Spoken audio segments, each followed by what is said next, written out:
Well, I don't think it's quite 7 yet, so, you know. You can keep talking. 3 minutes. We're all like waiting around, waiting for. It's an extra Canada. I've been at that thing. Oh, it is? That mic is not working. I'll try to help. Let me- Seems to be leaning one direction. So did you think it's gonna move on? Sorry about that. That was all. Oh, yes, a little. Look at that. Well, let me try. I don't think it's any better.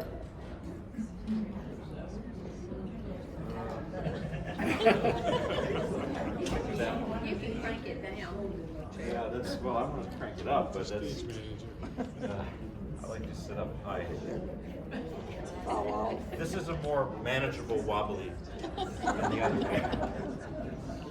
Less bad. Is this part of the show? Not part of the story. Yeah, this could be like a Victor Morgan bit. It's so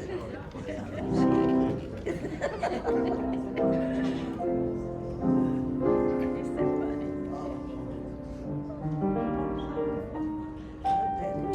And the piano I heard was tuned today. So Yes. That's good.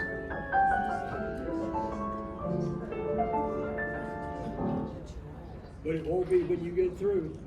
Well, I hope I don't knock it back out too.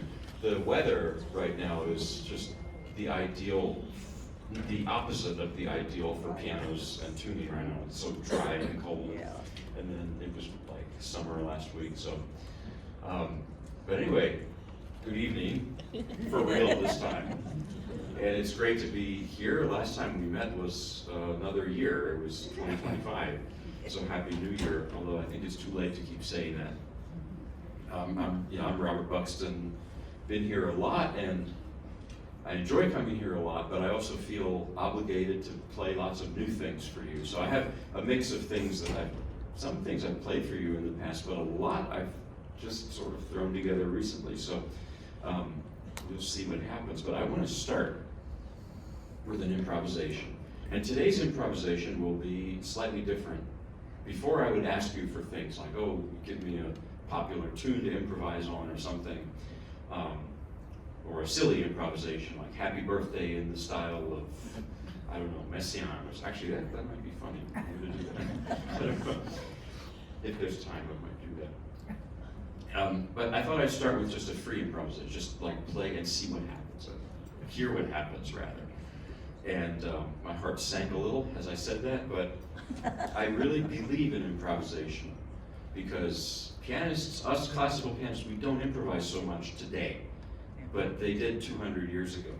And it's like a bridge between the compositions and the performance because, that's how a lot of pieces were born through improvisation. So it's, here it is. I'll just improvise something. I don't know what.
quite know what's going to happen.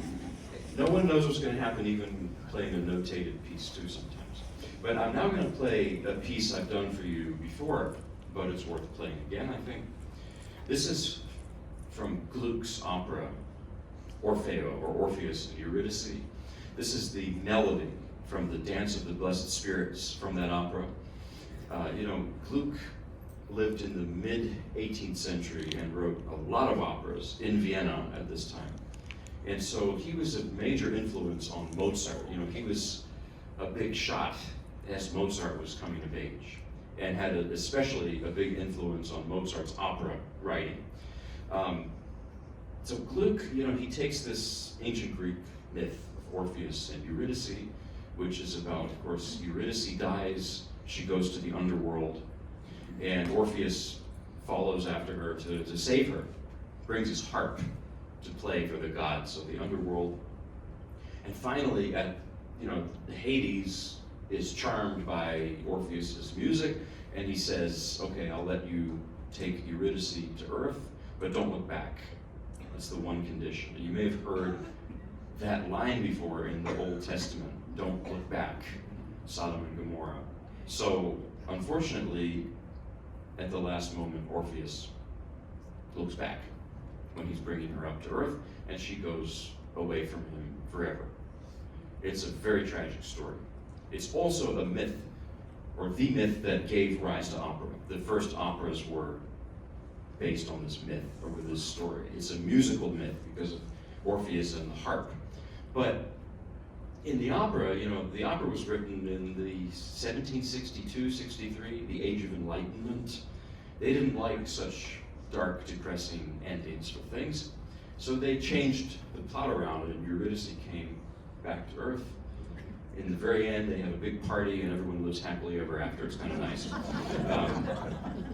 This piece, this is from an instrumental section of the opera that actually has dance to it, which I'm not going to do, of course. You don't want to. I'm not a good dancer. So, but there have been many arrangements of this. Obviously, the original is for flute and strings, but there's a violin version, which Jascha Heifetz played beautifully. Then there's this piano version by Scambati, Italian composer from the 19th century. Scambati, beautiful name. And Scambati, makes this very 19th century. He adds all these like rolled chords, like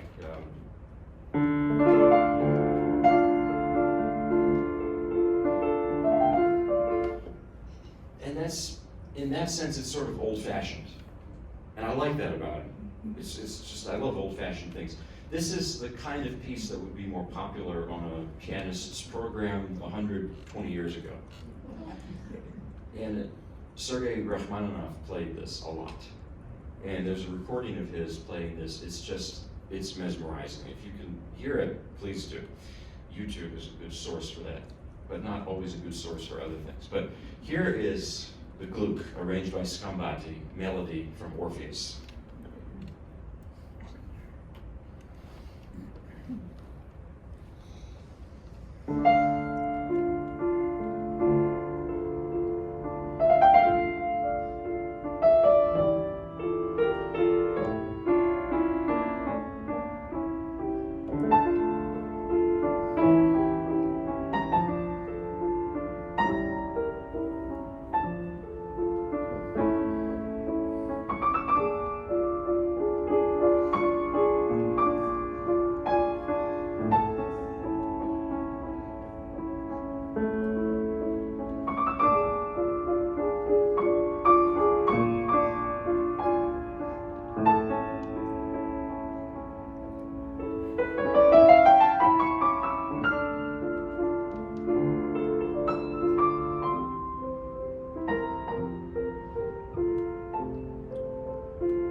the bench, not the piece.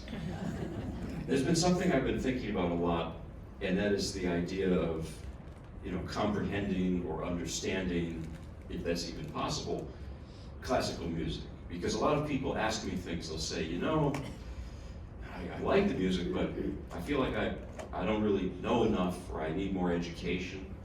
I need to know more theory, more history, which are all good things to learn, but they'll say, for that reason, I feel like I'm not really, they don't use this word, but what I hear is, I'm not worthy to understand classical music or something. And I believe that you should trust your own, gut reaction, always. I mean, not always, but mostly. And with music, that is, with music, other things, maybe not so much. But the arts, I think, is one of those things where you trust your intuition. And, Stravinsky said, and he was no lightweight as a composer, as an intellectual too. He said that, I have never understood a bar of music in my life, but I felt it. And as far as that goes, this piece, the piece I just played, it's about 300 years old or so. And yet it's about loss. It's about the loss of a loved one. And if you've ever experienced that, well, then you get it. You get the piece. So it's that simple. That's what I would say. When I was playing somewhere long ago, I played Beethoven's 32 Variations, which is a wonderful piece. C minor variation.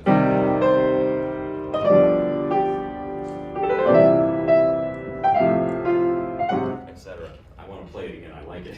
So now this lady came up to me and she said, I had this crazy association with this music, but I feel like it's not a very cultured thing of me to share with you. And I said, no, please tell me. I love to hear these things. She said, okay, are you ready? I said, yeah. She said, the whole time you played it, I felt like popcorn was popping. And she said, I could smell it. I could even taste the popcorn. I said, that's incredible. I'm sure Beethoven would have loved that too, if he knew what popcorn was. I don't know what Beethoven watched when he went to the opera, but, what he ate when he went to the opera. Maybe popcorn, I don't know. So, anyway, that's the kind of what I mean by trusting yourself. So, next I'm going to play 3 of Robert Schumann's Paganini studies. I think I'll do 3 of them. The first one I did last time, the other 2 I just finished up late last night. It's a little scary, but we'll get there. I've been playing there's 12 of these. And I've been working through these and playing them for you as we've been meeting over the past few months. And so probably less than a year ago, but last spring, I played for you Opus 3, the first 6 of these studies. By the way, the studies are based on Paganini's solo violin caprices. And you've heard me say this a million times, but Paganini was this rock star figure of the time. He was like the Jimi Hendrix of the early 19th century. Really, truly. And a lot of people hated him, claimed he was possessed by the devil. And then the Romantics just adored him, like Schumann, like Liszt, and others. And Schumann was, I believe, the first to take Paganini's music after hearing him live and to adapt it for the piano. So I was saying that this first set that I played for you in the past, way back when, Opus 3, I didn't even know this, I just read this yesterday, that Schumann did not even intend it to be performed in public. He wrote them as, he called them pedagogical pieces. And Schumann said, all I did was take the Paganini violin music on one line, sheet music, and I wrote it out and I just added some things to make it work on the piano, and that's really it. So, didn't mean it to be played in public. Oops, I played it for you. But I think they're wonderful pieces, even if he said that. The second set, which I'm working through now, and I've been playing for you a little bit over the past few months, Opus 10. In these pieces, Schumann takes a lot more liberty with the Paganini, such that I don't hear Paganini, I hear Schumann. I just purely hear Schumann. So I need to talk about Schumann more, I'd say, than Paganini. Because yes, even though there is Paganini's music in here, these are arrangements, but they're really, they're embellishments to the point that it's Schumann, and it's his voice, and it's his character. Schumann had a very difficult life, a tragic life, I would say. He was born in 1810 in what's now East Germany, or what was East Germany, excuse me, not that long ago, Zwickau, Germany. And he had bipolar disorder, which they didn't fully understand. I mean, they didn't have treatment for it and approaches to it that they have now. And Schumann, you know, his life was obviously very affected by this, and his music, I think, too. The first of these that I'm going to play, it's almost like in small sections with different characters that change rapidly. Schumann does this a lot. It's like movies where there's splicing of plots. That's what happens in Schumann. And Schumann gets some criticism for this. Some people say, you know, I heard someone say his music is like shish kebab, you know, it's a little piece of this, a piece of that, but there's no unity. First of all, I love shish kebab and I love Schumann. And it should be. I mean, why does it have to be any other way? The other thing that makes Schumann's music complicated in terms of form and other things is the literature that he liked. He was aiming to be a novelist originally. And he was obsessed with E.T.A. Hoffmann and Jean-Paul, writers of that time, who wrote these Fantasia-like novellas with rapid changes of plot. That's what they did, and his music reflects that. You know, another thing to say about Schumann and his music is he wrote a lot of music, and not a lot of it is well known or played much publicly. You know, in general, not just those first pieces I told you about. And I think Schumann is not always as easy listening or as direct to get as, say, Chopin. Not that Chopin's not easy listening, but Chopin is more popular, I would say. And all of his works are played. And these are examples of Schumann pieces that are hardly ever played at all in public, hardly. They're also very, very, very awkward to play. I use the word awkward, also difficult, but as someone said, very high risk to reward ratio, meaning that extremely difficult to learn, and they don't necessarily sound all that difficult. And if your finger slips, well, you hear it. Whereas with Liszt, you know, you don't. But that's just insider information. I shouldn't say that before playing. I'm going to start with this one, and then we'll work through a couple more of these. But this first one, it's so dramatic, especially in the beginning. How he turns Paganini caprice, and caprices are almost like exercises, but he turns it into this darkness. It's unbelievable. And you're gonna feel that the piece is over many times, but it's not. It's just going to another section. That's Schumann.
Thank you.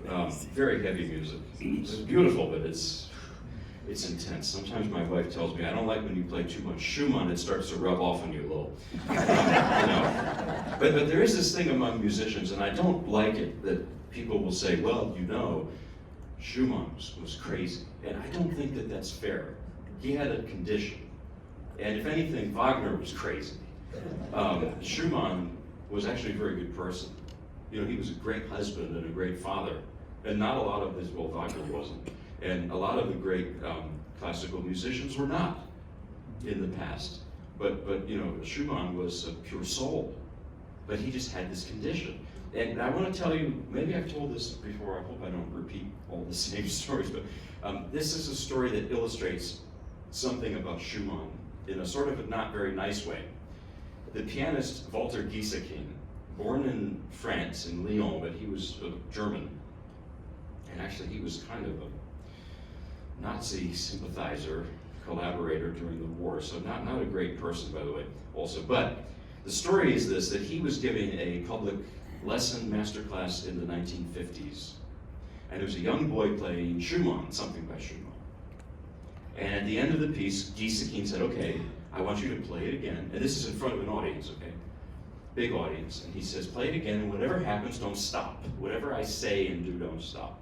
And as this kid is playing, Walter Gieseking is standing, I don't know, right here, and he's just screaming insults at this boy, this poor kid, to the point that the boy starts crying, and he's just completely broken down from it.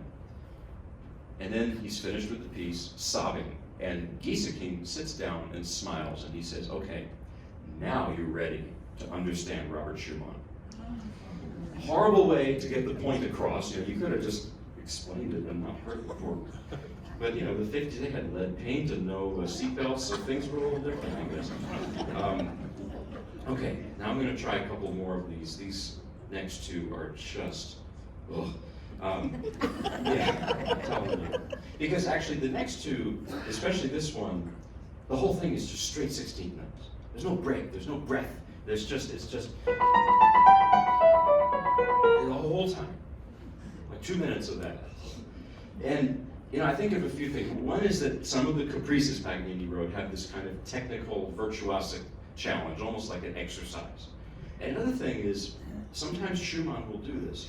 I think I mentioned before, he created alter egos for himself, literary characters for the two sides of his condition. Florestan, he named his manic side, and Eusebius, he named his depressive side, frankly. You heard both in the last piece. And you know, Schumann actually would write things in a burst of creativity. He would write like chunks of major pieces when he was in that manic state. And then when he would come down from it, he wouldn't write very much at all. And it was at this time, 1833, 34, he was writing not only these pieces, but the famous Carnival. I think he wrote David's Bündler Tanzel not long after. So he just wrote like incessantly, you know, white heat. That's his words, I think, white heat. And sometimes his music feels like that, like there's just nowhere to breathe. It's just, you know. And here's a story that I think of. My great-grandmother, who I think I met her when I was like 1 year old, I don't remember. But my great-grandmother had bipolar disorder. And my dad was very close to her and just loved her and everything. But he said one thing she would do, and it would sometimes be difficult in family gatherings, she would talk a lot. This runs in the family. I love too. And, but I mean, she would talk in a hyperactive tone non-stop without any breaks. And I think that's what this piece is like, you know? So, okay, let me see what I can do with it. Good luck to all of us.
scary to play that. And I think that's what I was saying. A lot of people, these pieces are like never played much, and that's maybe why, because it's just scary. It's very exposed. It's like, you know, Liszt and Rachmaninoff, they'll give you some padding. And Schumann is just, everything is just, and it's like, whew. You know, so the next one is even worse. I mean, it's beautiful. It's beautiful. I'm just talking from the, you know, I'm a masochist because I love this music so much, but then to play it is like, you know, it costs me. So the next one, it starts out, this is beautiful piano writing, and how he interprets the Paganini, you know, the beginning and end are in this way, and it's so sad. I don't know how else to say it. This is it, the beginning.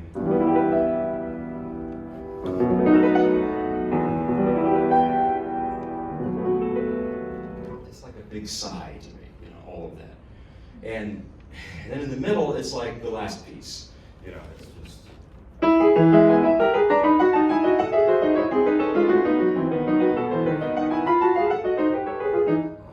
You know, it's just like that the whole time. It's like a typewriter, you know. But it also reminds us a bit of Bach's music somehow. Schumann said Bach should be our daily bread. He was obsessed with Bach. And it's a good obsession to have, really. So I'm going to do this is really fresh for me. So, okay, I'll just play it. Yeah.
this is the first time I played it for anybody, so a couple of little things. And the problem again with these pieces, if one little thing goes, just the whole thing falls apart. So now I'm going to play a piece I played for you last time, and this also, scares me a bit to play because it's quite dissonant. You remember the Ludoslavsky I played, also based on Paganini, and you might not like this piece. You might not like me after it. But I'm joking a bit. But let's talk about 20th century music in general. Stravinsky, Schoenberg, and more extreme like Stockhausen, Boulez, all these names. This music can be very abrasive to listen to. And I love that music, but it's not, even for me, it's not always the thing I want to listen to. It's not always for the, you need to have the right mood for it. And I don't exactly even know what that is. But you're going to hear more things like, these kinds of things. And it's the same in painting. You have, well, that's kind of an abstract painting. It's the musical equivalent of abstraction in visual art. And why do we have this? There's a story about Rostropovich, who's a great cellist, and I heard him live. It's incredible. I'm so lucky to have heard him. And he was playing part of the Don Quixote, Richard Strauss piece, rehearsing it with Herbert von Karajan conducting. And he was doing something, and Karajan stopped and he said, "Why are you making such an ugly sound on the cello?" And Rostropovich said, "Because I'm going for a certain effect, musical realism." And Karajan said, "No, it should never be ugly." Now that's a difference of opinion. I happen to sort of agree with Rostropovich. I think that sometimes if you're trying, music can express anything, and should. And sometimes it's not always pretty, because life is not always pretty, and especially life in the 20th century was not. And I hate to say it, but I don't know if our century is much better. Ludoslavsky was Polish. He was born in 1915. And he wrote this piece, the Variations on a Theme of Paganini, in 1941 in Warsaw, in the middle of the war. And it was at this time, he was living in Warsaw, barely getting by. And he was playing concerts in bars with his friend Andrzej Panufnik, another Polish composer, avant-garde composer. And they did all kinds of concerts. Some of the concerts they did were more popular music, more jazz arrangements for two pianos. But a lot of the concerts they did, which were probably closest to their hearts, were their compositions. Their avant-garde experimental compositions like this. And I'll tell you one thing, that no totalitarian regime allows avant-garde abstract art. They don't allow it. They can't stand it. The Nazis didn't. Later in Poland, the Soviets didn't. And there was one such occasion, late at night, they were playing together. Panufnik and Ludoslavsky. The SS came in. They walked up to the pianos. It was a small concert in a small bar. And they put pistols to their heads and said, "This concert is illegal and we will shoot you now." The owner of the bar came out and said, no, these gentlemen, they work for me, and this is all fine. They didn't work for him. They didn't even know who the bartender was. Just barely survived. And then when Ludoslavsky had to leave Warsaw, he fled the city with everybody.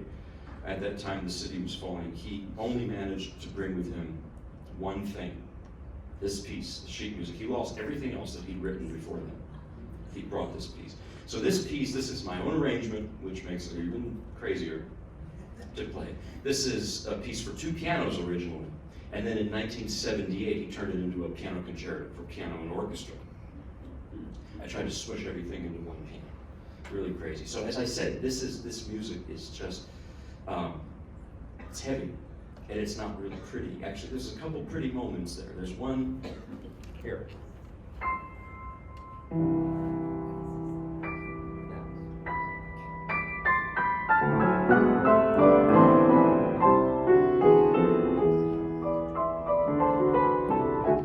Which reminds me of like chants sung at Christmas time, Gregorian chant or something.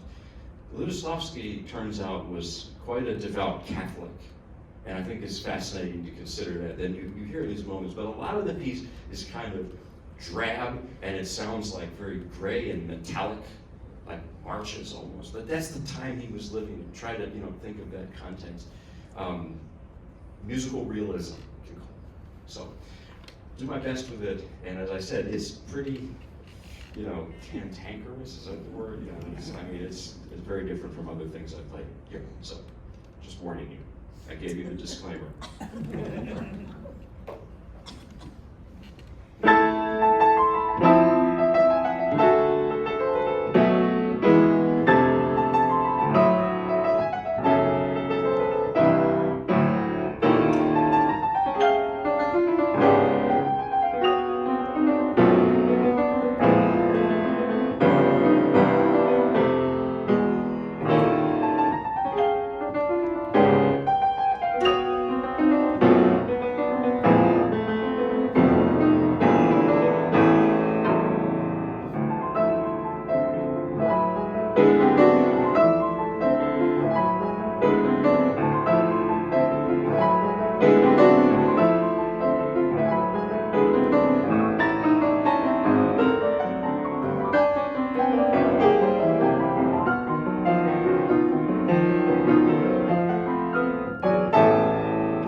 cardio too.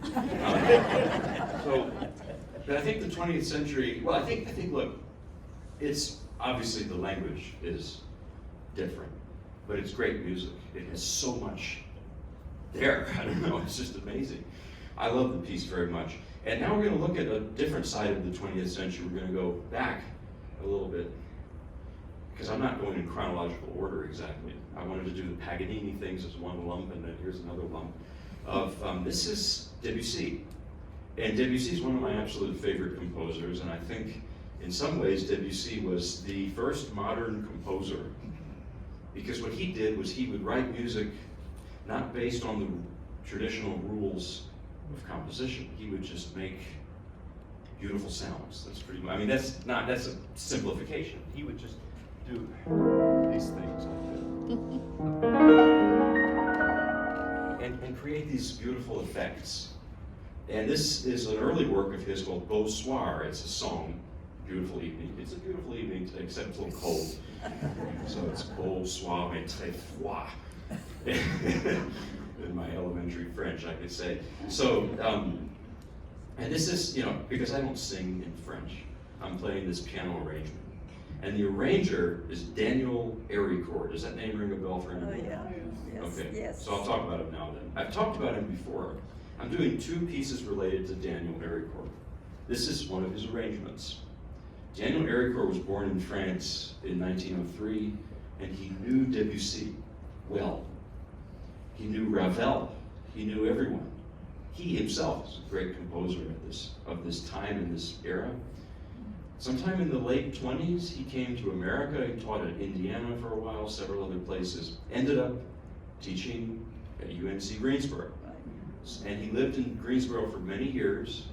See how great Greensboro is? He chose to live here rather than Paris. So, now his widow, his wife Jane, is very active, and I've become good friends with her, and I value this friendship very much. She's an incredible person, great pianist, and great person to listen to some advice on about music and things. I'm really lucky to know her. And she gave me a stack of her late husband's music. And in there was this arrangement. I don't even know if it's been published. So I'm going to play it. And Jane, does anyone know Jane? I should have even, oh, you do? Okay, well, I should have even told her to come here. I love to see Jane, I love to talk to her, but I'm always terrified to play, especially this music, for her, because she knows it in and out, inside out. I know you do too, but I'm just saying so anyway, what I was going to say is, I was talking to Jane about this. I'll tell you for the next piece. This is Debussy, Beau Soir, arranged by Greensboro native, well, became native, Daniel Héricourt.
original work of Daniel Ericourt's, and this is from the 1920s.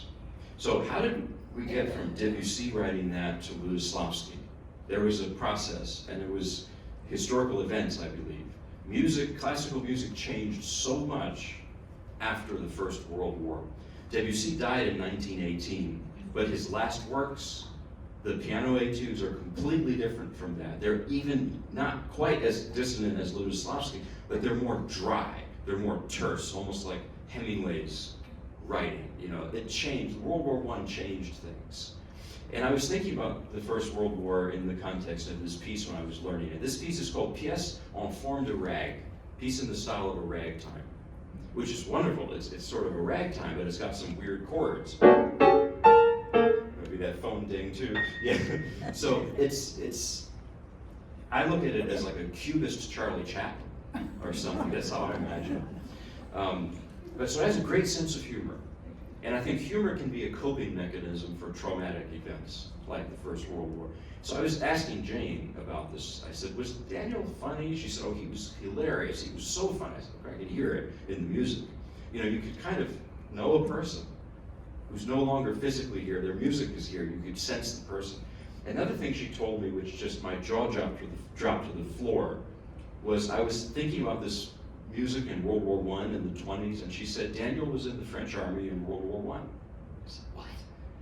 She said, yeah, well, he was very young, and he was a pianist, so he was lucky. They sent him to the marching band, and they made him play xylophone.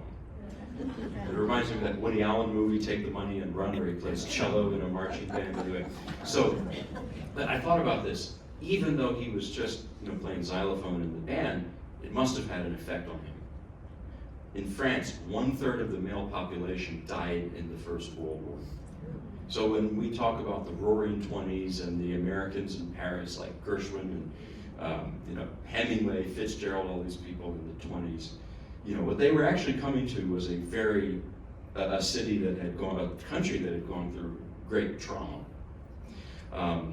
We tend to romanticize the '20s. It was not really like that. It was like spit and polish elegance, but underneath it, a lot of trauma.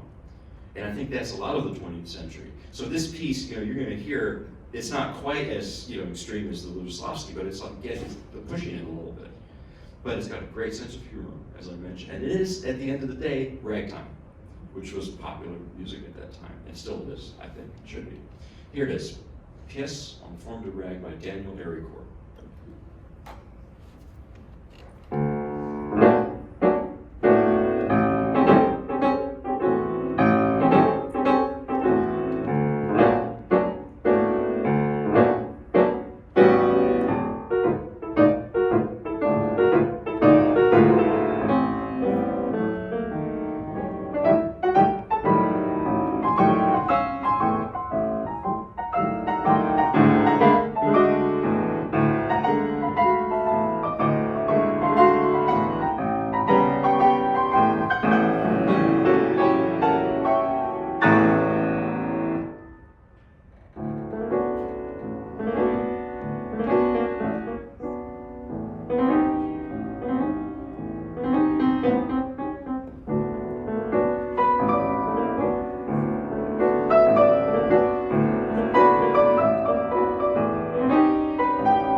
And thanks to Daniel, who lived not that far from here for a long time.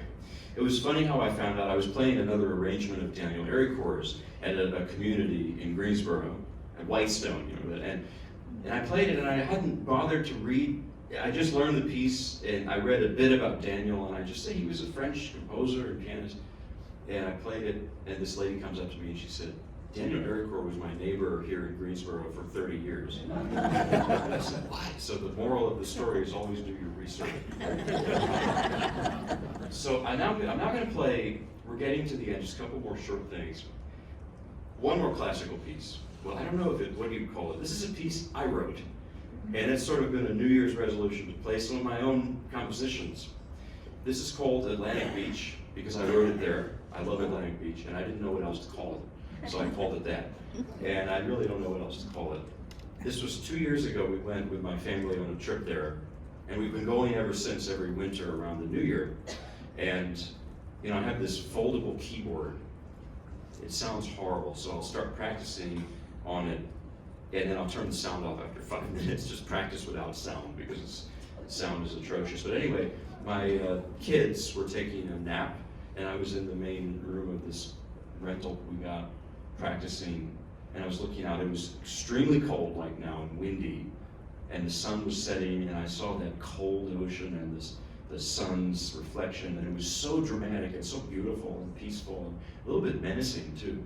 And I wrote this piece, and you know, that's what, and we've been going back. We actually went not that long ago, and I was still had the flu a bit. I went swimming because this is, you know, I'm a little bit, you know, I'm really silly sometimes. I thought, well, this will help, you know, get the remnants of the thing out of me. And all I can say was it was actually colder than I expected. And had I written another piece about that experience, it would sound very different from this. But anyway, maybe more like some parts of Luboslavsky. So, you know, it's interesting because I had this conversation about the piece with my wife today. My wife's a pianist also. And something about personalities, in public I'm sort of extroverted, and I like to play a lot of extroverted music. But at home I'm more quiet and introverted, actually. And the music I write is always quiet and soft and slow. It's strange, isn't it? From someone who talks so much.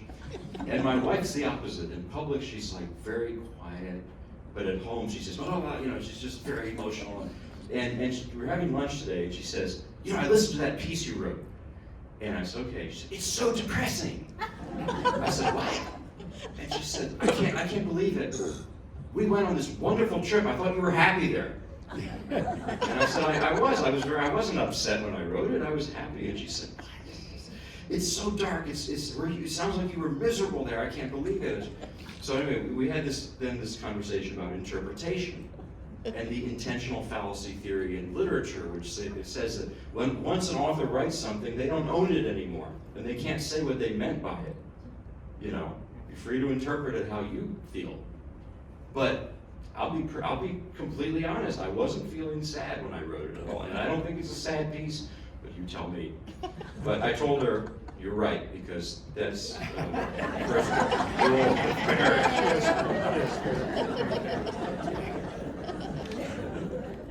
Between us, okay.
play some gospel. I'm going to close with a couple old-timey gospel songs.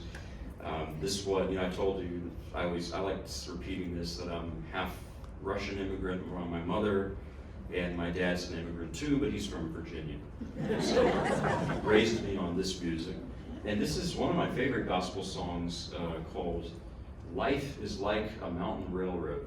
I wish I could sing it. Patsy Cline sang it so beautifully, but I can't sing, so I stick to this. Here it is. I'm going to throw in maybe a little of the three cousins, Mickey Gilley, Jerry Lee Lewis, and also, who died recently, Jimmy Swaggart. He was a questionable, but he played piano in this style. And I remember I was listening to his piano playing after he died, and my wife overheard, and she said, "Oh, that's where I hear the influence there." So I don't advertise that a lot, but here is the, because I had my late uncle who was very funny. He would tell me when he'd hear me do this style and add the glissandis, he would say, "Well, next, all you need now is a TV show with playing that music, a TV show and start crying and all." So anyway, Jimmy Swaggart reference. Okay, here is Life is Like a Mountain Railroad.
Close off with a real barnstormer type gospel song, Leaning on the Everlasting Arms, in the style of one of my favorite singers, George Jones. This is my dad's favorite singer.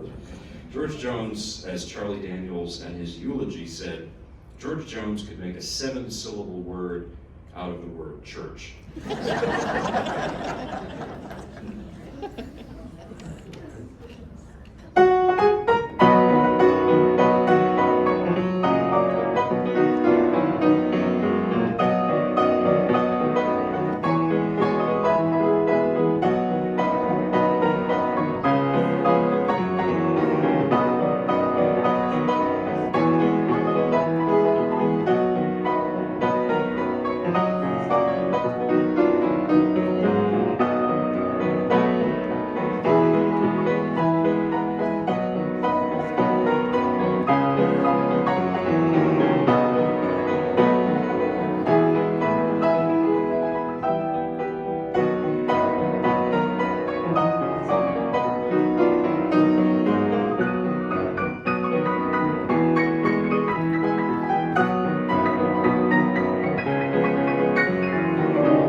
great evening. See you later. Tell him. Some things I do.